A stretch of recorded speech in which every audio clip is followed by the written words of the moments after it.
the view from the top is always worth the climb.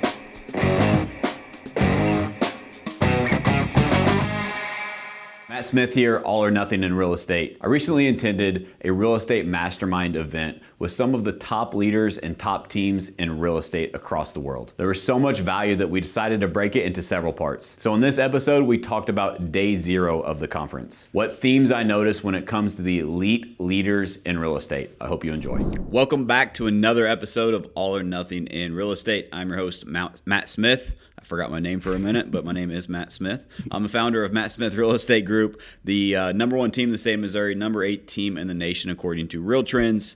And this podcast is a way for me to give back to this amazing industry that's given so much to me and my family. And so I hope you enjoy the episode today. We've got a special one. As always, I've got Colin here with me.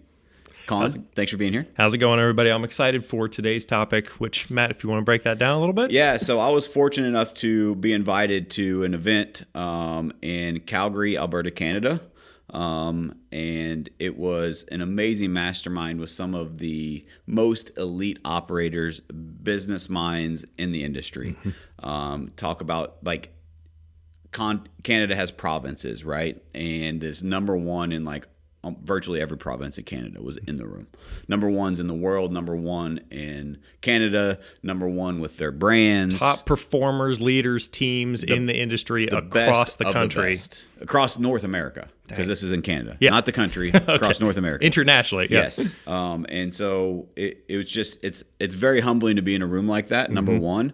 Number 2, I was actually asked to speak, and so that was a pretty prestigious honor. And today I wanted to just kind of go off the cuff. I've got my notes here that I'll go through. But Colin, if you can keep me on track, I just want you to pick my brain on the event and just hopefully share with our audience some of the takeaways, some of the vibe of the room, some of the lessons that I learned, so that those that weren't as fortunate as me to be in the room can learn the lessons that I learned. 100%. When you mentioned that you had this opportunity, I was like, we need to talk about that. How was that, those different steps? Because like you said, not everyone has that opportunity.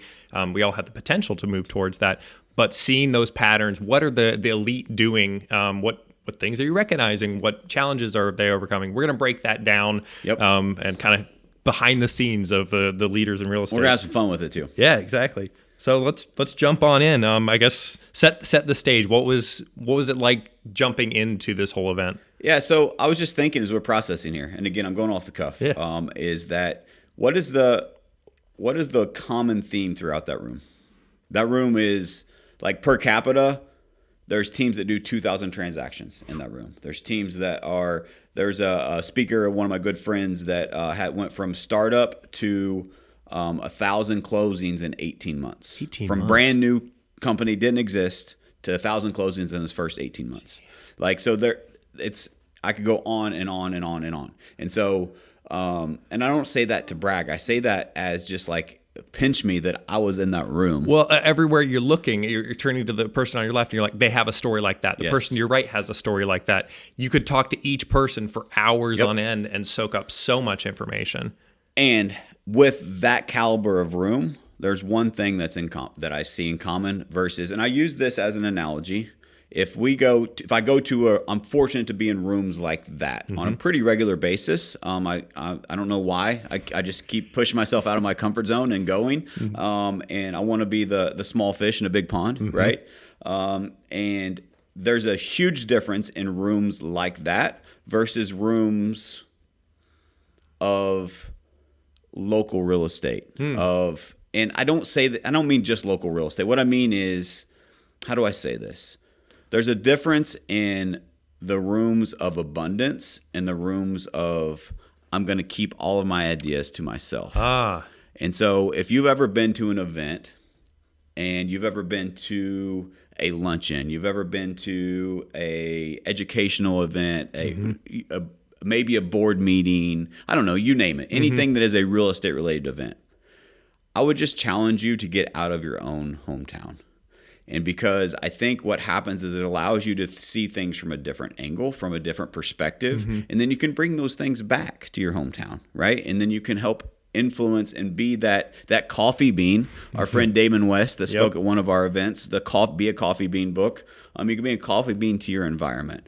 But I think if I were just to compare, let's just say the typical room, right? Yeah. The typical room in real estate versus these elite rooms. The major difference is the people at the top contribute. They collaborate. The people at the bottom compete. And you're saying that it was so evident that you could feel it in the room, that you just walk everywhere, the atmosphere, the environment, almost like it was a hot day or a cool day, the difference between a regular conference versus a conference of the elite. It's in the air, man. You feel it is a vibe. It is an essence. You feel it in the room. You walk in the room and it puts a smile on your face instantly. Versus you walk in a room sometimes and it's like, oh, these people everybody has their cliques. Everybody has they keep their secrets close to the vest. Gatekeeping across the board. Gatekeeping, yes, 100%. And the major difference between the typical room that you see in real estate versus the top performers in the fucking world is they're willing to contribute and collaborate and give you all of their secrets. They realize that contribution wins every single time. What do we say all the time? Givers gain. Those are the reason they are the elites and can stay at the top year after year after year is because, like my good friend, my good coach, John Cheplack says, if you want to keep what you have to give it away. And it's so evident, man. I wish I could describe it better. But like if you want to keep what you have to give it away. Man, I've never heard that particular saying, but it's right on the money. Yep. And a lot of people tend to, that are trying to hold on to everything that they have left. But if you flip that switch, you're saying that that's what's making the difference from the average versus the elite. And it is complete. Without me being in the rooms like that, this podcast wouldn't exist. The webinars that we do for free wouldn't exist. Right. The conversations where I zoomed into the number one EXP team in Canada yesterday for free wouldn't exist. I did it to contribute, but also let's look at it from a selfish perspective. I did it so I can grow. Right? Like it starts with doing it for the right reasons, but I also realized by being in rooms like this, being a fly on the wall, so to speak, is that you have to understand the more that you give, the more that you get. And you can't give so that you get. You give just to give. And as an example, Colin, how many episodes are in this podcast? How long have we been doing this? It's got to be over 60 at this point. Yeah, and we do one a week. Yeah. Right? So we're about a year and a half in. Yeah. Guess how much money we've made? Zero. Big fat zero. But guess how much we've contributed? How many our downloads are consistently growing week after week? The impact we're having on the business is why we're doing it. Well, and what you saw was an opportunity to give because, like you're saying, if you didn't have this mindset of give away your secrets, you're like, well, why would I start a podcast where every week I'm telling you the latest secrets that I'm using to get ahead? It's like, that sounds ridiculous on paper. But then you're seeing it in practice. And you're like, no, I need to get out there and as fast as I can start giving. What's an easy way I can start? Podcast. Boom. 100%.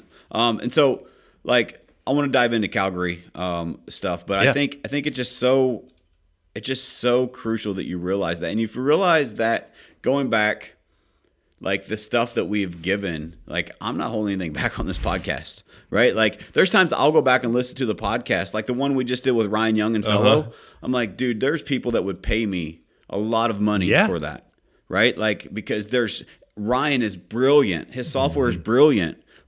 I'm not going to like, hey, use my referral link and use this. And hey, if you get with me, then I'll hook you up with Ryan. No, I'm going to put the spotlight on Ryan because he's a phenomenal human being. He's impacting the industry, right? Like quit being a gatekeeper. You want to grow. You want more opportunity in your life. Be a giver, be a contributor, be a collaborator. Competition is healthy to a certain extent, but you have to have competition in a fair atmosphere. What do I mean by that? Most people have competition as, well, I have these secrets and I'm not going to tell you, and so we're going to compete. My competition is, we're playing on the same sheet of music. Here is the playbook. Who can operate it better? Yes. Let's go. Right? That's where you win, and that's where you operate at a higher level. Like, just for transparency, this event cost $3,000 to be in the room. I paid $3,000. I traveled to another country. I stayed in a very expensive hotel. I spent a week away from my family and away from my business to learn the knowledge that I'm going to share with you today on this podcast for free. Like that's thousands of dollars that you're just giving away. Yes. You could easily charge for that, gatekeep it, like say, all right, I'll give you a little bit, but if you want the rest, you have to do this. I mean, how easy would it be to make a pitch on this podcast, do a webinar, market around it, and say, hey, we'll give you everything that we learned here. We'll break it down for you. We'll have a mastermind around it. We'll charge $99 a piece, charge $199 a piece. And would that still Have be thousands of valuable people. and Yes. helpful and giving? Yes, but you're like, no, let's go all the way. That's right. All or nothing. Well, that is to me that is not an abundance mindset, right? Don't get me wrong, like people need to make money. There's nothing wrong with money. I think there's a surplus of money in this world, and everyone should have more of it. Go get it, but go get it for the right reasons. Yes. Anyway, enough. I'll get off my soapbox. Let's move on. Well, I think that it's important that we did spend the time on that because that's setting the tone for what this whole conference was about, the leaders that we're seeing across the board. Let's start off before, or I guess some of the early days of the retreat. There was a particular hike that you guys took on. Break that down. Yeah, and so I think that's very parallel too. Is that and describe like the environment around it. Yeah. So number one, it's all of these high performers that are investing. When you get to a certain level in business, your time and your resources are way more valuable than the money that you spend. What do I mean by that? $3,000 is a lot of money.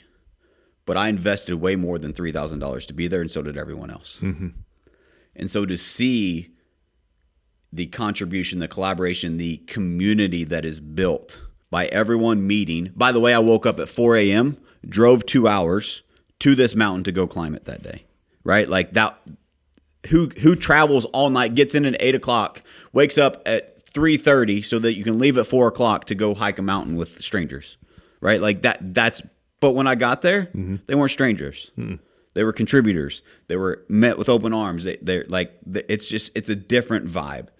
And not to mention the conversations that were had. The, like, climbing the mountain is tough, right? Like, there's people that were struggling. There's people, myself being one of them, right? Like, I've been on a health and fitness journey, but when you're climbing up a mountain, like, it's working different muscles. You need to stop and take a break, right? Yeah. And so there's people. Here's an observation that I had. There was someone that was, as we were coming up the mountain, there was someone, and this was the first 30 minutes up the mountain. There's someone that we passed. So our group was a little late because we went to go back and get our gear, and we played catch up. And so we caught one of the people from the first groups that was taking a break. And we stopped and we chatted with them, drank some water, and said, hey, do you need help? Do you need this? What can we do to help? Can we lighten your load in your pack? Whatever, right? Because they were struggling. And here's what this individual said, and this is the mindset of the people that were there. Nope, I'm just owning my own shit. And I said, what do you mean by that? This is my responsibility, not yours, to get up this mountain. I'm struggling because I'm out of shape. I'm struggling because I overpacked. I'm struggling because I'm not the version of myself that I should be, and I need to go through this journey myself. Thank you, but keep going. They're recognizing this will make me stronger. They're not like turning away all help across the board. No, I can only do it me. They're saying, no, I can handle this load. And this is an opportunity for me to grow in a way that I'm feeling right now. Like physically, I need to grow this way. Yep. And the exact phrase that he says, nope, what did he say? I'm sitting in my own shit right now. Basically, all of the bad choices that I've made up to this point, I'm sitting back and reflecting, and I'm using that as fuel as motivation to keep going because it's my responsibility to get out of this. And I think there's a lot of lessons in that. If we could just all look in the mirror and accept responsibility, we are where we are because of our choices, our decisions, period, life would be way better.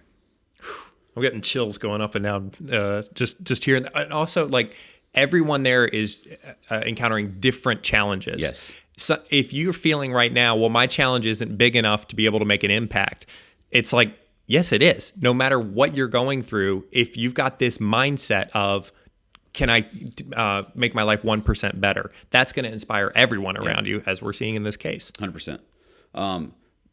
That motivated me. Like, like, I got chills in the moment. I'm like, holy shit, this is amazing. Right. And so as we kept climbing, so by the way, we were in Lake Louise in Canada.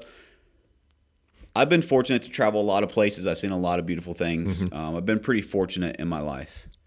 Lake Louise is the most gorgeous place I've ever seen on the planet, bar none. It is, the pictures, the postcards don't do it justice. It is insane. Absolutely unreal. It is like literally, if you're thinking about, you want to take your family somewhere, you want to see something beautiful, you want to sightsee, that's where you go. And don't walk, run. Go there now. It is gorgeous. It is unmatched. So to see, what is really cool is I'm processing. I shared a visual of me at the top of the mountain. Once we spent 2.5, 3 hours climbing the mountain. And once we got to the top, we looked down and we could see the hotel where we started. And it's amazing, the journey, right, that you climb. But what was even crazier is someone asked, when I got back down to the bottom, another 2 hours, 2.5 hours down, they said, well, how far did you climb? And I had just literally grabbed my phone because I was getting ready to check in with my family or something, because we're going to eat some lunch and eat dinner, actually, at that point. And it was,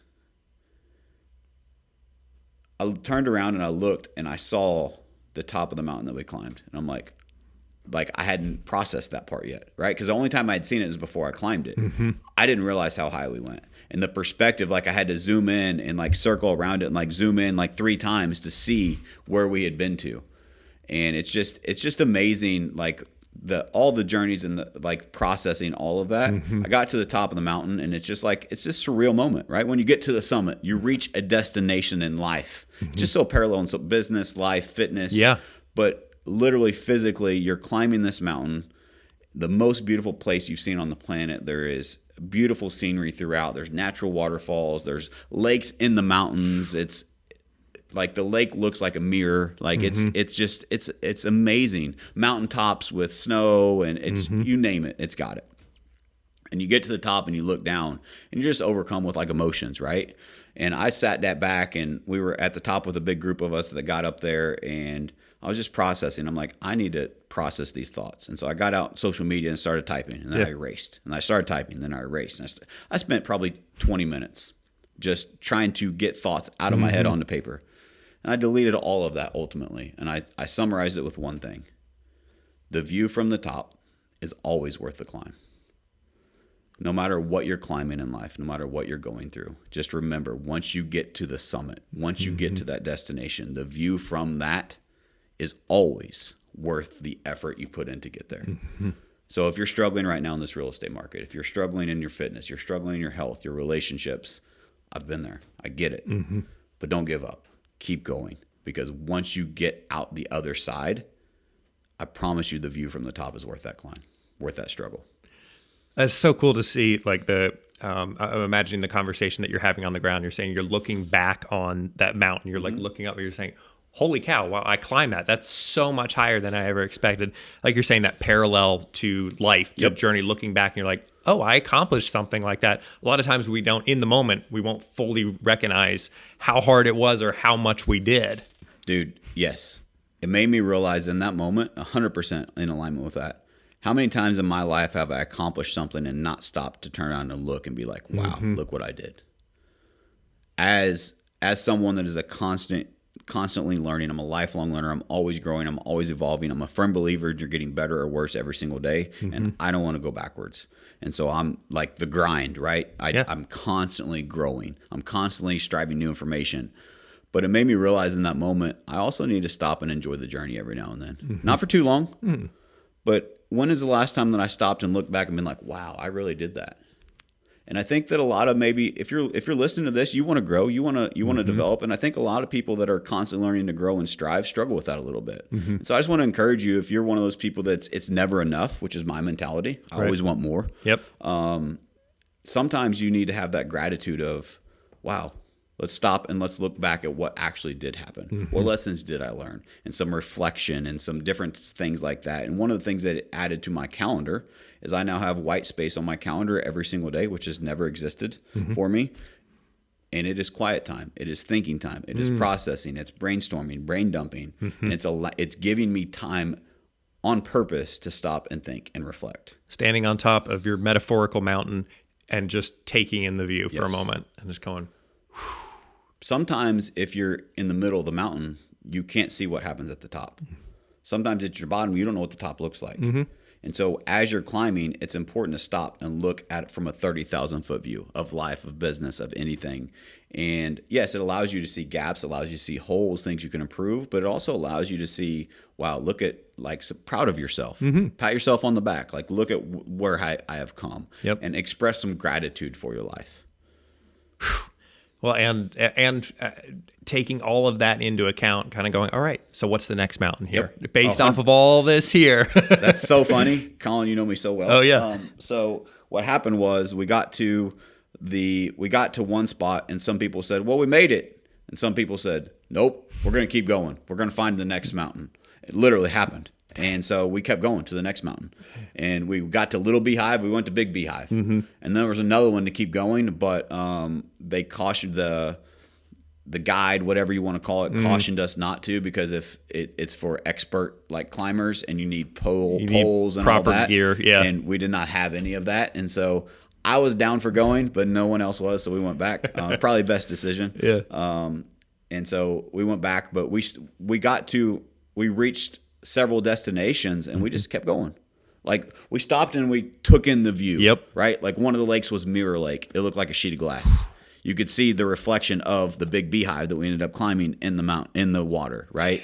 Like, it's just, so there's so many destinations in your journey, in your climb. Again, the view from the top is worth the climb. Yes. But there's also great views in the climb. And so make sure to slow down, enjoy the views as you are climbing.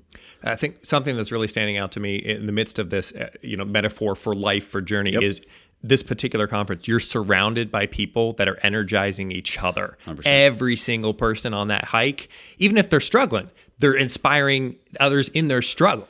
Dude, and we're not going to get to the topic. We're going to do part 2 on this. Don't worry, out of time. Let's do it. I got a hard stop here in a little bit. But I think that this is just such a great conversation that we need to keep going down this path. And that is, as an example, as I was reflecting on this event, I think we all believe and we understand that you are the average of the people you hang around. Yes. What I realized on this mountain, everyone is in the struggle. They're in pain. There was a woman that just had a knee injury that was struggling. Guess what? She made it to the fucking top. And you know how many people bitched, how many people whined, how many people complained, how many people moaned? Not one. No way. Everyone encouraged. Everyone said, nope, I got this. Hey, you can do this too. Hey, how can I help? Looking back and reflecting, you just saying that, like, it just reminded me of everyone that was on that journey was helpful, was friendly, was kind, was willing to contribute. We took selfies with each other. Like, it was an astronomical experience during the struggle. And so it just makes me reflect in my life. Am I hanging around the people that I want to be around? Am I the person that others want to be around? Because as we're climbing the journey of life, to use this metaphor, I want to make sure I'm climbing it with the right people that I can enjoy it with. I think it's a great reflection for me to go back and audit my circle a bit and audit myself to ensure that I am that person in the circles that I want to be. No, it's easy to point the finger, but instead pointing it to yourself and saying, all right, am I this? That is, I'm imagining the hike being 2 completely different ways, because if you change that group of people to the opposite, which is what you're saying, where it's like you're whining the whole time. You're like, oh, this is so hard. I'm tired. I'm gonna have a headache. Yeah, like the piece even we mentioned earlier, where it was the one, well, how far did you go? You're like, well, to the top, of course. Like, that wasn't even. And when I heard that question, I was like, well, of course Matt went to the top. Like, it's just the mindset that is there of, well, of course we're going to do this. Of course it's going to be crazy hard. But when you've got a whole group of people that are all excited to push each other and help each other, it's night and day difference between the 2 hikes. And so there are people that I started the journey with, that I rode with at 4 a.m. in the morning. We rode together. I didn't know, strangers, contributors that said, oh, you need a ride? I got you. And shout out to them for being those people. And we got to know each other on the ride, and we had breakfast together, and we were group 2 trying to catch up to group 1. And so, like, I'm in shape and I'm competitive, and I'm not getting to this top I'm going with everyone. I'm catching group 1, right? And I don't know if you ever climbed a mountain before, but it's hard to catch someone. But we caught them. Yeah. But there was a group of 4 of us that caught a group of 20, 25, right? And once we caught them, there was 2 of us that were stragglers in our group, and we stopped and said, "Hey, do you want us to wait on you?" And they said, "No, keep going. We're just going to make it to this part, and then we're going to turn back." Their destination was not the summit. However, because they were surrounded by the right people, guess where I saw them at when I was walking back No down? way. They went to the summit. They made it all the way to the top. They were struggling in the first 10 minutes. Yeah. They're like, well, they had already made their mind up. Well, I'm just going to go to, I think it was Mirror Lake, which is like roughly a halfway point. Yep. And then we're going to turn around. I saw them at the top of the mountain. If they had not been with the group of people they were with that were encouraging, that were motivating, that were inspiring, that encouraged them to come to the top, that showed them the way, that led the path for them, they would not have went to the summit. If they would have went on that hike alone, they would have went halfway and turned around. Yeah. But because they were around the right people, they got to experience the view from the top. I talked to them the next day at the event, and I asked them how they felt. They said really sore, but extremely grateful. Right? Like that. Yeah. That's what happens when you're surrounded by the right people. And all of this, guys, this is just, all this happened before even an event. I was going to say, this was like friends getting together to hike a mountain. Basically. No, this was not even the event. This was a free event. Like, hey, if you want to come the day before the event, we're all hiking a mountain. Come with us. Man, I'm thinking that the mentality that they had, that, well, this is as much as I can do. Yep. That I can make it to this, but that's kind of where I need to stop. Completely flipping that. 100%. And now they're walking away going, I did 10 times the amount that I thought I was capable of. How can where else in my life am I limiting myself, in business, in relationships, in health, in anything? And now they've proven that to themselves. Their life has changed. They've proven it to themselves, which is crucial. Sometimes we can see that as an example, as a leader in our organization, it is my responsibility to see potential in others, right? And it's something that I enjoy doing. I enjoy asking those questions, finding out what's important, what makes them tick, so to speak, what's important to them in their personal life. All of that is crucial, and I love doing it. But what I've realized is sometimes by doing that process correctly, you help them learn what's important to them. Because a lot of people don't go deep with themselves, and they don't understand why is it important to get to the top.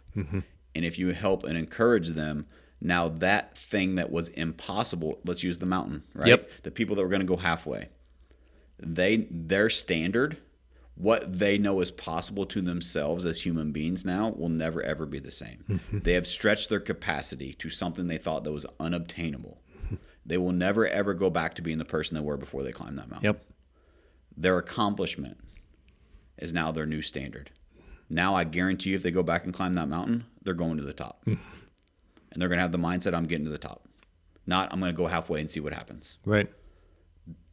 What in your life, what in your business are you limiting yourself by your thoughts, by your belief system, by the people that you're hanging around? Because if you limit your thoughts, you limit your potential.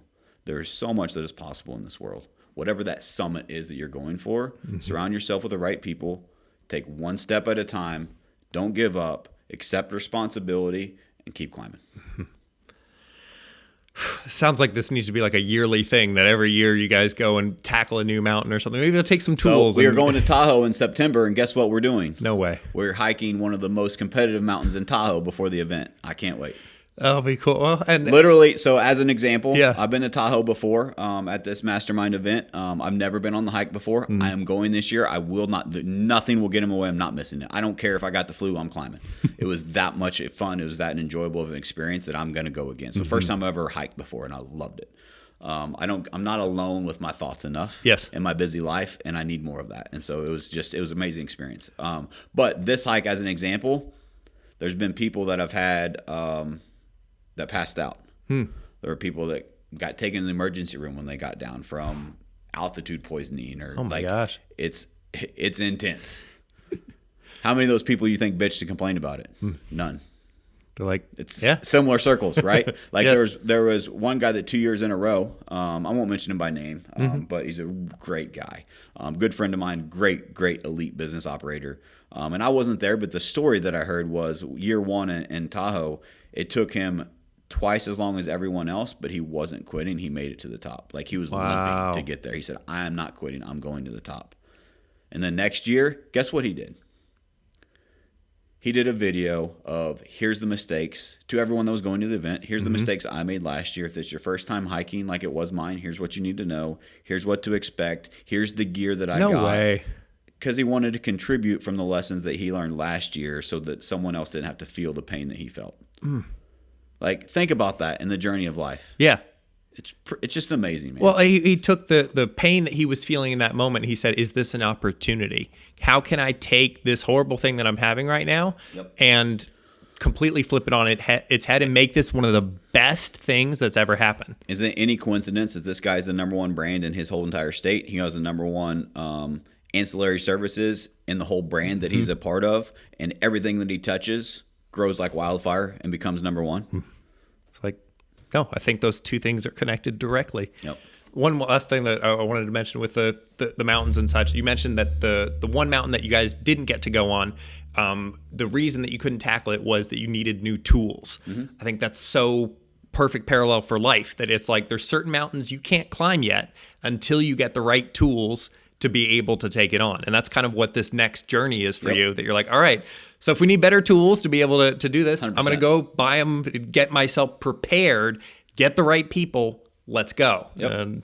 100%. I think that because old Matt would have been pissed off that I didn't make it to the top, right? Like, I made it further than I thought we were going to begin with, which is something like, hell yeah, let's celebrate that. But I could have done more. And I'm an empty the tank guy, right? And so old Matt would have been frustrated, pissed off at myself for, well, Matt, you could have kept going. But I didn't have the right tools. And so what am I going to do? Risk injury? No, I still did way more than I thought I would. I had this amazing experience. And so I think it's sometimes, not that I'm saying it's okay to settle. No, never. Now, if I would have stopped halfway of where I wanted to go to begin with, that's a different conversation. I went further than we planned in the beginning. So that's a crucial part of this narrative, right? But I think it's so parallel to how many times do we accomplish something, and instead of enjoying and soaking that in, we think, I did that. Now what else can we do? Maybe that's just me and how my brain's wired, but I struggle with celebrating wins. Someone gives me a compliment, I'm like, oh, this is weird, right? You like spin it back at them immediately. You're like, oh no, you also do that well. And you're like, no, let's not. Thank you. Yes, thank you. Yeah, that's hard for me, man. It really is. Anyway, off topic. No. I think that does it all. Thank you so much for listening. We will be releasing part 2 very soon, so keep an eye out. If this episode was useful, remember, please share this with a friend to help us with this movement of changing lives.